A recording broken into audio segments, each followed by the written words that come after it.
What's kicking, my little chickens? So, I wanted to make a quick video. I don't even really know what it's going to be about, so we'll see what God does. I just felt the need to make a video, and I felt like He would show me what He wanted me to say. I just felt the need to talk. I don't know if y'all, well, I know that every single one of y'all has felt that. I gotta adjust this where to make sure the mic picks up. So, I hate looking at myself in this thing, like, because it feels so awkward staring at yourself. I don't understand the allure of the staring at yourself. Like, this is really me looking in the mirror. I didn't realize how curly my hair was. All this humidity, I guess. And I wasn't able to put no oil in my beard when I took a shower, so it's like naughty. That's how much I look in the mirror. I don't know if that's a good thing or a bad thing. I got used to living without them, so I was homeless for a good while. And well, I mean, I lived in halfway houses after that, so that's homeless with a roof over your head. I told someone earlier, it was in Tyler's post, one of his posts at Generation 2434.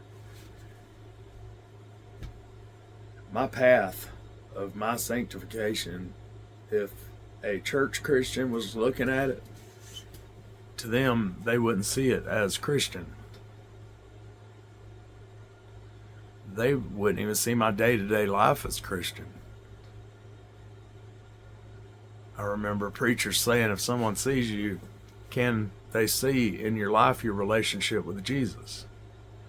And I don't think you can see that unless you're around someone for a good amount of time. Just like a tree is not going to produce its fruit unless you happen to walk by while the fruit's producing. You still don't know how it tastes or anything. You just see some fruit coming off that tree. But to inspect that fruit, test the spirits. I'm not talking about being a fruit inspector as in judging people to damnation in your head, like he's going to hell, I'm saved, he's not. I mean, there's a lot of that going on, and so many people are arguing over little things that don't matter. They've hidden everything from us, so stop arguing about which thing they hid, whether it's flat earth or round earth. Or to tell you the truth, if you want to know our cosmology, in my opinion, you would need to look at their cosmology and kind of flip it, as above, so below. That's the way everything else I have found proof on has worked. Every single aspect of God's plan, they have a counter that's a false perversion of that. Like, if he's 3, they're 33. That's what they're saying with that 33 in everything. They are 33. They are twice as good as the Most High, is the what they're saying. You know, the whole Masonic saying is they're making good men better. So they're telling you right there that they're making gods, but it sounds so innocent. But those words, if you know the context of what you're talking about, tells you what they're doing. They're making evil men more evil. Everybody is so pressured, and I don't mean led, I mean pressured to share the gospel. And I understand that. It's almost like the house is on fire and now people are screaming everywhere. So you have mass chaos, and it's making us look foolish. And I'm doing it too, and have been doing it. When we share the gospel, we don't know whether we have shared it for that person to find salvation, or we have shared it so that person can have their last opportunity to hear it before they're handed over to a reprobate mind. So how do you know which one you're pressuring yourself to share with people? Words do matter. That's why they have a perversion with politically correct. I was talking about space, yeah. That's how my mind works. It goes in circles and circles. Back to space, going in circles and circles. In my opinion, since this is a different realm, just like everything else in Revelation, notice it says, and he gave authority to the angel over. Well, see, at the garden, Lucifer was given authority over this earth. He's the prince of the power of the air. He is the prince of frequency. Everything is working off frequency.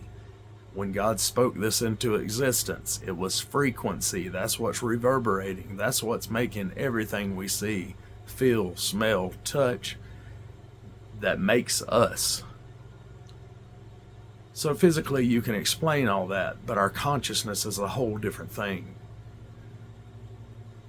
It's something nobody can put a name on. It's something they are acting like they're trying to get to with AI, but the consciousness of AI is a demon.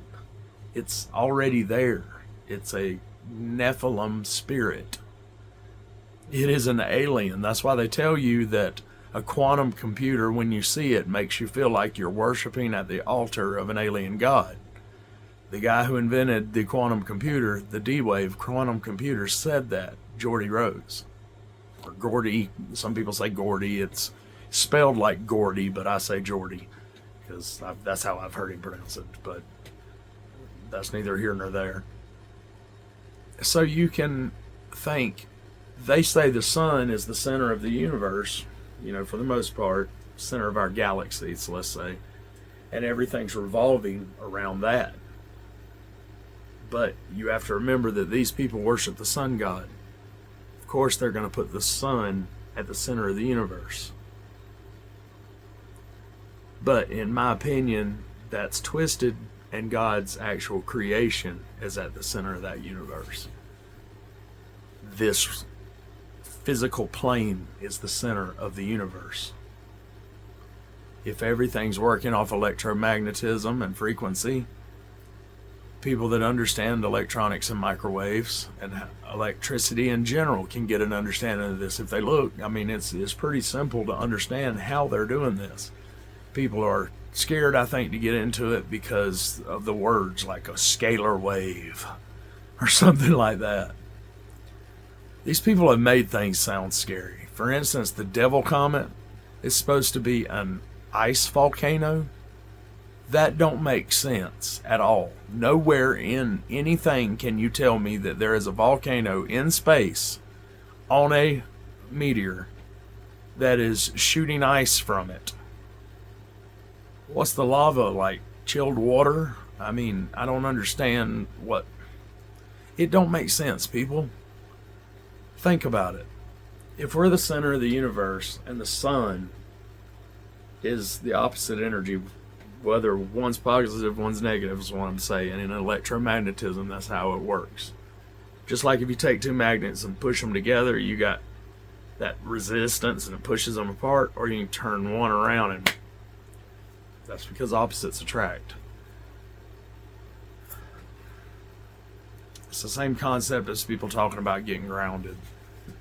The earth is a ground. It is an ultimate ground. Everything that's electronically wired in this earth grounds to this earth, either through some means. I don't need to go through them. All this stuff is not important that it be explained to you. I'm trying to give you the highlights so you can understand that someone else is, or something else is in control other than what you think.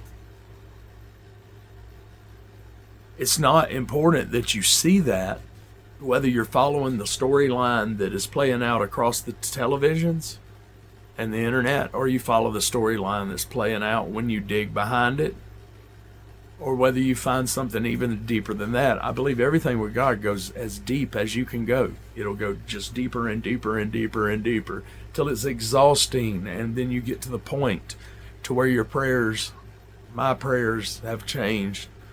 Give me knowledge, wisdom, and understanding, and don't let me be deceived. To give me knowledge, wisdom, and understanding about you and your only begotten Son, your Holy Spirit, the only begotten Son, two persons that make up three. Explain all this to me. Explain how that works. Explain what this is like, what this is like. Give me some symbology in my head, and That's the knowledge I want now. Unfortunately, I'm getting all this other knowledge too. But I've had massive, massive revelation in the last 2 weeks. I mean, especially the last, 6, 7 days, hard.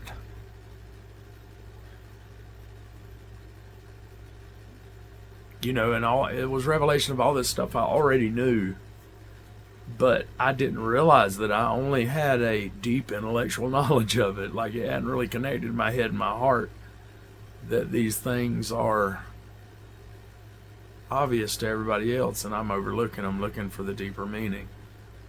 For instance, Jesus being the only begotten Son. I knew that. I know that. And I understand he was the perfect sacrifice. I mean, I understand the whole situation, but I didn't put two and two together that he's the only begotten Son. Meaning that's the only one God made in this, like this flesh and walking in this evil creature. He made a perfect version of this evil creature.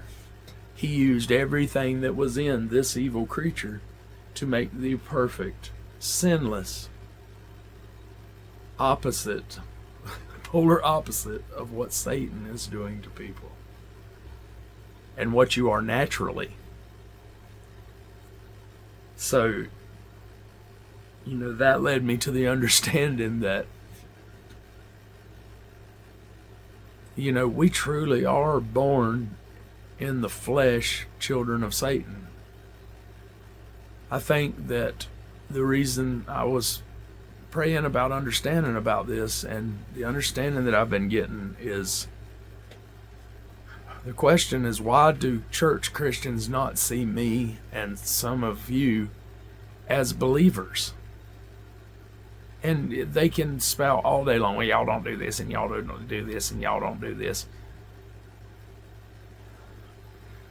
I'm talking about when nobody's looking, why can't they see Jesus in us when we're just operating? And then I realized it was an understanding given to me, whether it be true or not. It could be just my head putting it together. It could be God explaining it to me a way I understand. I don't know what it truly means, but it has helped me. So I don't share anything to hurt you, because that is not my goal, to hurt anybody. I truly want to help people that are struggling where I were, that were too smart for their own darn good, that kept themselves embroiled in a battle, a war of faith over searching through all these other beliefs, because I told myself I wanted to know who I believed and why I believed what I believed. And that is true, but it's also that I didn't truly believe that was the only way. I truly thought there was possibility that there was another way, or I wouldn't have went looking. It's not just because I want to argue with folks. Yeah, I was always one that wanted to be right growing up, but that wasn't the reason I went through all those religions. And like I said in my testimony, and on here I think, this is the only one where God came down to man and did what man was not capable of doing. This is the only one. Every single one goes off your merit. So I'm X'd out of those anyway. It doesn't matter what I believed. I'm out of those because I can't do the things that they do. I mean, look at Islam. I had to let a pause there, and usually when you say a bad word and you realize it, you give colors like green, blue, red, green, purple. I don't know why, but they say it does something to the algorithm and don't get your video taken down. I've heard some code breakers say that. So anyway, back to what I was talking about. It's too bad you can't rewind and see what you were talking about and then keep going. I'm talking in real life. Gosh, wouldn't that be great? And that's the bad part, is this technology is not so much that the technology is bad. It's making us lazy, and it's making our brains mush because of the programs we're using on the technology. It's not that God is saying that all this magic is even evil. I mean, any unknown means of producing something is always seen as magic, any new technology. So, that part is true, but this is also magic. This is true magic. And this is working off a spell that you're casting. I'll attach a video to the end of this if you're interested.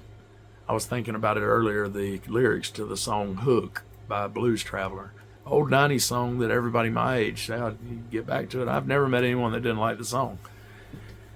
So, but if you read the words to that song, it is such a big statement. They're telling you everything that's happening concerning entertainment and you.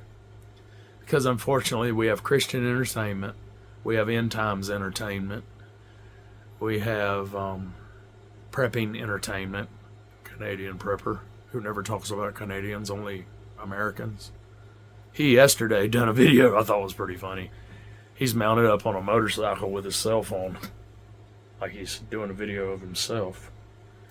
He's wearing a cowboy hat and he's on a motorcycle and he's bald-headed. Where does that make sense? With all the mesquite trees and stuff behind him, come on now. I've been to Canada. Well, come on. Whatever. I mean, it's just entertainment. Unfortunately, there's so much of it.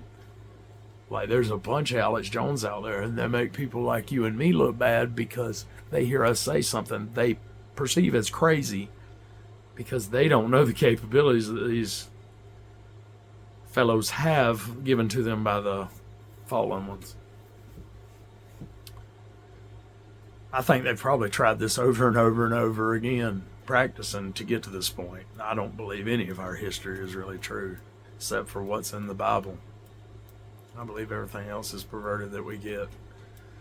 I believe the truth is out there, but putting it all together into one story that is history, I mean, come on. We'll never know till we get to heaven. And the sad part is a lot of these people will never know, period.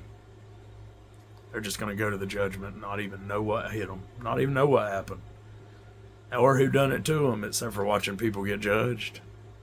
But anyway, back to what I was saying about how, sorry, I know I'm all over the place, about how, why can't church Christians see that I'm a Christian?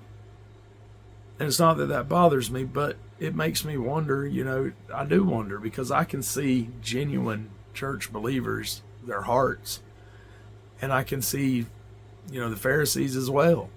And I can see people that I feel have the same spirit as me that are acting like Pharisees.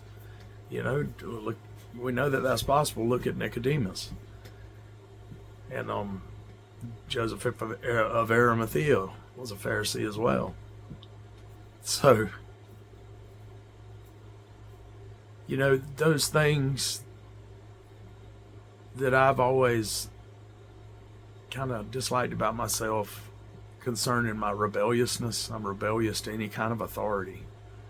And I started thinking about, why does God always use rebels? Because most of the believers I meet, they're rebels. They just rebel to authority.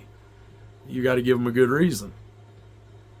It's not that they're aggressive or want to fight or want to argue. It's just you've got to have some logic. Why are you telling me to do something that is out of the normal for what I'm doing? Why are you wanting me to conform to someone else, if that makes sense?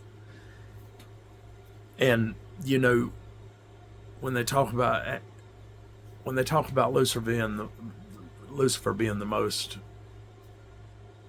beautiful angel, and then we know his sin was pride. We know that was the sin, but he didn't condemn him for being a liar. He said he was a liar from the beginning, yes, but he didn't condemn him, meaning that's not the sin he called out and said, there it is, buddy. That's the problem. He did that with pride. It's obvious that that's the sin that Lucifer had. It wasn't what he did. It was who he was.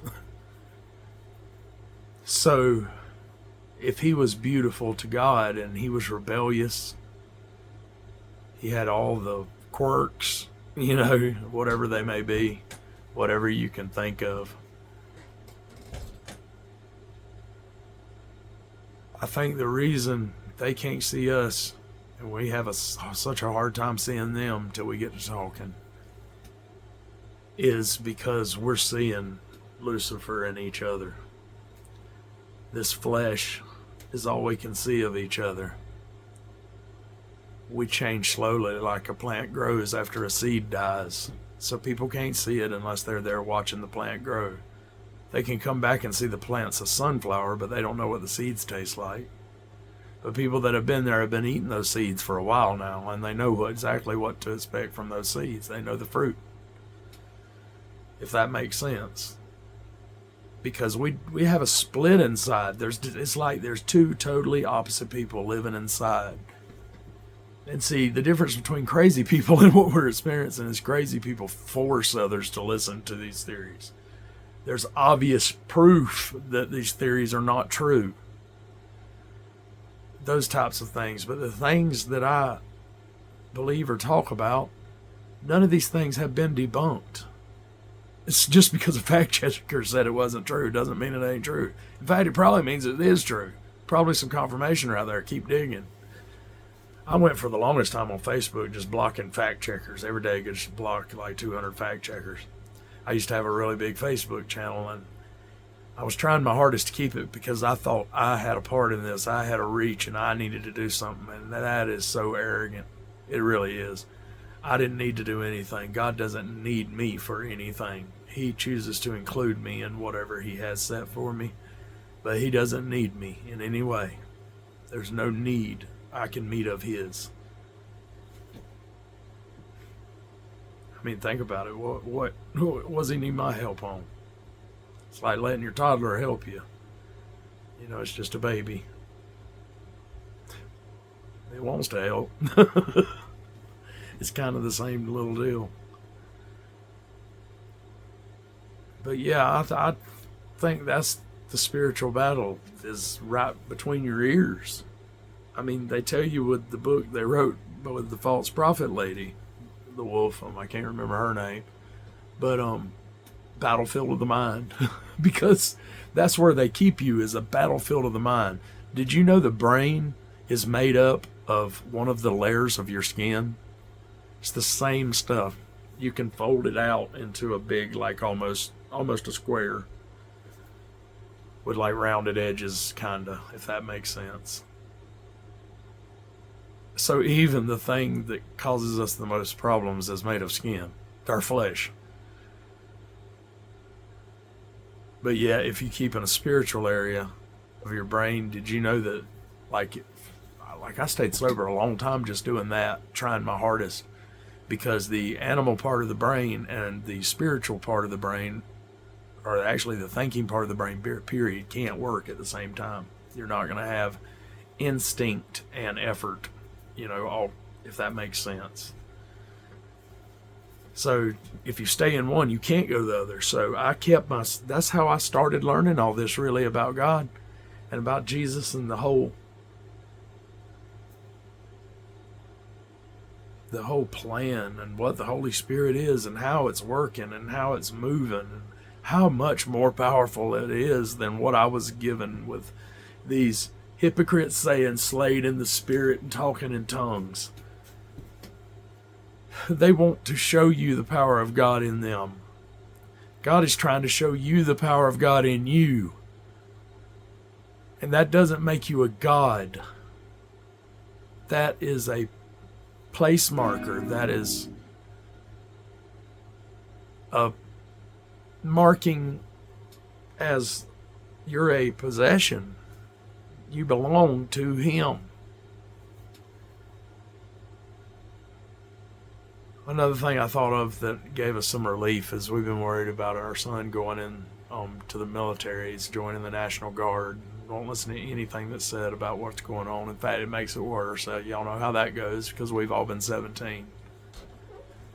But, when they were in the prison and in Acts 2, and they tell the guy, believe in you and your whole household will be saved. He didn't say your whole household would be raptured. He didn't say that half would be raptured, half would die of natural causes. He didn't say that some are going to go through the tribulation and one's going to go through the rapture and then one's going to die before it ever happens. He just said they'll all be saved. there are people you love that are destined for the tribulation. That's the work that God has planned for them. It's not a work they're going to do. It's planned for them. They've got an appointment with Him. And that'll be their moment, just like we've had. It's no different. The household is still going to be saved. So all the things of this world are taken care of now. Your kids are taken care of. The people that you're so worried about praying for their salvation are going to be taken care of. That's that peace, Pray with a peace, with a knowing that He heard you. A knowing that He answers those prayers that are according to His will. So if you want answers from God, do scriptural prayers. Look for a promise in that Bible that's relating to what your need is. And also ask yourself, is this a physical need or is this a want? And that doesn't mean He won't give you what you want. I prayed for my deceased wife.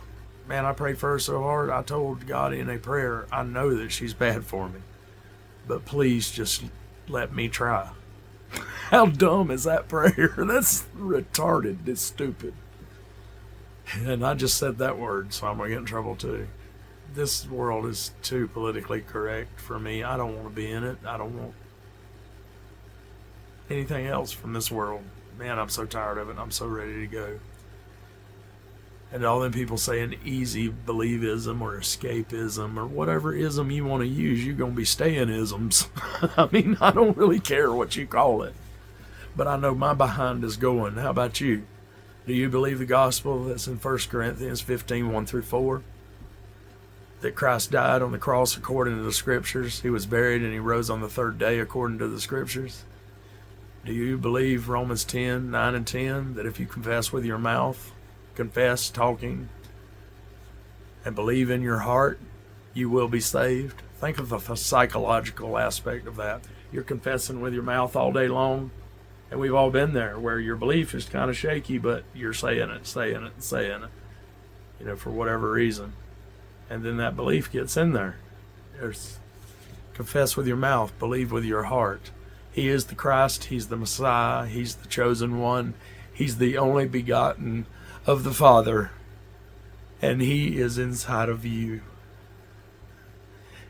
And we will all be together soon. Love y'all, bye.